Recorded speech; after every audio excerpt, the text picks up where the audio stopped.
Hello दोस्तों, कैसे हैं आप लोग। स्वागत है आपका बिजनेस सपोर्ट में।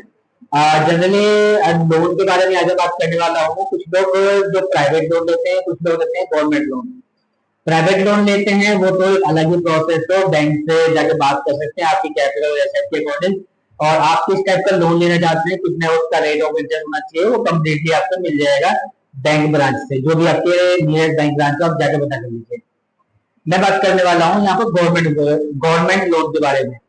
जनरली आपने देखा होगा कि प्रधानमंत्री योजना के तहत आपको लोन मिलता है, मुद्रा लोन मिलता है। मुद्रा लोन में आपको 3 कैटेगरी होती है, उन 3 कैटेगरी के अंदर आपको लोन मिल सकता है। यानी आपको 50,000 का लोन मिल सकता है, 5 लाख का लोन मिल सकता है, 10 लाख का लोन मिल सकता है, या उससे ज्यादा भी मिल सकता है लोन। तो आप जो भी इनमें से लोन लेना चाहते हैं तो ध्यान रखिए, एक तो इसके दो ही प्रोसेस है। सबसे पहला आपको ऑनलाइन अप्लाई करना है गवर्नमेंट की साइट से, और दूसरा आपको जो है सारे डॉक्यूमेंट के साथ जो भी आपकी नियरेस्ट ब्रांच होगी, जो आपने फॉर्म भरते टाइम पर फिल किया होगा, आपको वहां विजिट करना है। ठीक है दोस्तों, तो ध्यान रखिएगा कि आपको जो अप्लाई करना है वो वेबसाइट पे है गवर्नमेंट के जन सामर्थ। ठीक है, जन सामर्थ के साइट पर आप जाएंगे, वहां पर आपने मोबाइल नंबर डाल के रजिस्टर करेंगे। फिर आपको आपसे मोबाइल नंबर, ईमेल आईडी मांगेगा, वेरिफिकेशन मांगेगा। ये वेरिफिकेशन होने के बाद फिर आपसे पूछेगा को किस योजना के तहत आप अप्लाई करना चाहते हैं। अगर आप किसान हैं तो किसान के लिए लगभग तीन है। अब तीनों में से कोई से भी आप अप्लाई कर सकते हैं लोन। ठीक है, लेकिन अगर आप किसान नहीं है तो ऐसे में आप क्या करेंगे, तो ऐसे में आप जाएंगे प्रधानमंत्री मुद्रा योजना के लिए। उसमें एक ऑप्शन ही आता है, जैसे आप लॉगिन करेंगे और स्कीम में जाएंगे तो वहां दिखाई देगा प्रधानमंत्री मुद्रा योजना।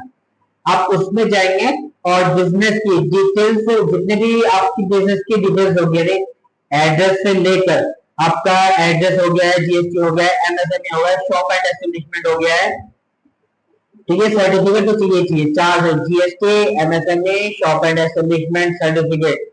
ठीक है, ये चीजें चाहिए। और आपका और भी आपका एड्रेस प्रूफ जो भी आपका होगा वो आपको चाहिए होगा।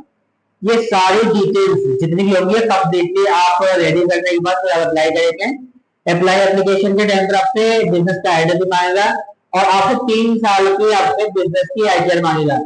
अगर आपके पास बिजनेस की आइडिया है तो कोई प्रॉब्लम नहीं, आप फिल करिए, आगे बढ़िए। और अगर नहीं है तो आप उसको ब्लैंक छोड़ दीजिए और डायरेक्टली आप अप्लाई कीजिए। तो ऐसे केस में अगर आपके पास जीएसटी है, यानी कि जीएसटी और एमएसएमई, शॉप एंड एस्टेब्लिशमेंट, 3 चीज तो आपको मैंडेटरी लेना ही लेना है, इसके बिना आपको काम नहीं होगा। तो ये 3 चीज आप ले लीजिए, अप्लाई कीजिए। और उसमें आपका बिजनेस का दो ही एड्रेस को पूछेगा। एक तो आपका रजिस्टर कहाँ पर है, दूसरा आपका आप कहाँ से कम्युनिकेट कर रहे हैं, यानी अभी वर्किंग कहाँ पर है, चाहे रेंटेड प्रॉपर्टी पे क्यों ना वर्क कर रहे हो, चलेगा, नो प्रॉब्लम। ठीक है दोस्तों, ये आप जब अप्लाई करेंगे तो आपसे 3 मांगेगा डिटेल्स। 3 साल की आइडिया आपके पास नहीं है तो इग्नोर कीजिए, उसका ब्लैंक करके आगे बढ़ जाइएगा। 1 बाय 1 आपसे 5 स्टेप पूछेगा, 5 फॉर्म आपको फिल करने पड़ेंगे। तो कम्प्लीटली फिल करने के बाद आप फाइनल सबमिशन करेंगे। और इसमें एक चीज और मांगेगा, अकाउंट। अगर आप प्रोप्राइटरशिप में अप्लाई करें तो आप सेविंग अकाउंट डाल सकते हैं, लेकिन अगर आप प्राइवेट लिमिटेड या एलएलपी के नाम से या पार्टनरशिप के नाम से वर्क कर रहे हैं तो फिर आपको करंट अकाउंट देना पड़ेगा। करंट अकाउंट का जैसे आप डिटेल्स इसमें फिल करेंगे तो क्या होगा, गवर्नमेंट उसी टाइम पे ₹1 आपके अकाउंट में कंफर्मेशन देगी कि आपने जो अकाउंट नंबर दिया है वो सही है या गलत है। सही है तो कंटिन्यू करेंगे, अगर गलत होगा तो आपको दोबारा से एडिट का ऑप्शन भेजेगा। ठीक है दोस्तों, कंप्लीटली जो आपकी एप्लीकेशन फिल हो जाएगी तो फिल करने के बाद सबमिशन करेंगे। सबमिशन के बाद आपको 2 ऑप्शन देगा, आप फाइनल सबमिट करेंगे या फिर आप प्रीव्यू देखेंगे। तो प्रीव्यू आप देखकर जो आपका फॉर्म होगा उसका प्रिंट आउट ले लीजिएगा। ठीक है, अगर आपका प्रिंट आउट का ऑप्शन नहीं है तो सेव कर लीजिएगा एप्लीकेशन को, क्योंकि वो काम आती है बाद में। तो जैसे आप सबमिट करेंगे तो आपका लोन का जो अप्रूवल होगा वो लेटर आ जाएगा। वो लेटर आप जनरेट कर लीजिए, और जो आपके एप्लीकेशन है वो आपका जो अप्रूवल लेटर है वो बिजनेस का एड्रेस प्रूफ। एड्रेस प्रूफ में क्या होता है, बिजली का बिल होता है, और बिजली के अगर आपकी रेंटेड प्रॉपर्टी है तो बिजली के बिल के साथ आपको लगाना पड़ेगा रेंट एग्रीमेंट। ये चीजें आप लगाएंगे, और आपका आधार कार्ड, पैन कार्ड, ये सारी चीजों की फोटो लेके, पासपोर्ट फोटो लेके आप, और जो आपका जीएसटी है, यानी कि GST, MSME, shop and establishment, ये 3 चीजें आप जरूर लीजिएगा। लेके सीधा जाइएगा डिपार्टमेंट, जो आपका नियरेस्ट बैंक होगा। जब आप फॉर्म फिल करेंगे तो आपसे पूछेगा कि नियरेस्ट आपकी ब्रांच किसमें विजिट करना चाहते हैं।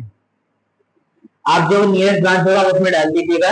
वो आपसे विदिन 1 वीक ये सारे डॉक्यूमेंट्स लेकर आप जाएंगे, विजिट करेंगे आपका जो भी बैंक की ब्रांच होगी। और इसके साथ आपके जो भी आपने इसमें बैंक स्टेटमेंट दिया हुआ है, करंट अकाउंट अगर आप लगा रहे हैं तो करंट अकाउंट की 6 महीने की स्टेटमेंट, और अगर करंट अकाउंट नहीं है, सेविंग अकाउंट है आपका, तो सेविंग अकाउंट की 6 महीने की स्टेटमेंट ये कंप्लीटली लेकर जाइएगा। आपके जो भी नियरेस्ट बैंक ब्रांच है वहां पर डिपॉजिट कंप्लीटली सबमिट करेंगे, और सबमिट करने के बाद फिर आपको जो एक्नोलेजमेंट स्लिप दे दी जाएगी, और लगभग जो 15 से 20 दिन का टाइम होता है अप्रूवल का, तो वहां से आपके अप्रूवल आ जाएगा।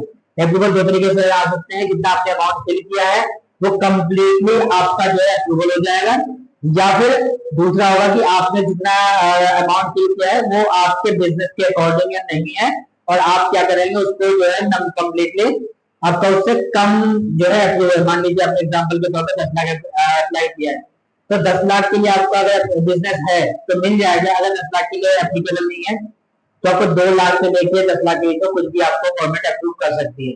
ये फिल करने के बाद एप्लीकेशन लेके आपको डायरेक्टली जाना है बैंक ब्रांच में, और सेम जगह एप्लीकेशन सबमिट कर दीजिएगा। वैसे एक हफ्ते का टाइम होता है, लेकिन जितनी जल्दी हो सके आप सबमिट कर दीजिएगा, वरना आपकी एप्लीकेशन यहाँ से जो आपने जन समझ के अपने एप्लीकेशन किया है वो खत्म हो जाएगी, आपको दोबारा से नोटिस फाइल करना पड़ेगा। ठीक है दोस्तों, जय हिंद।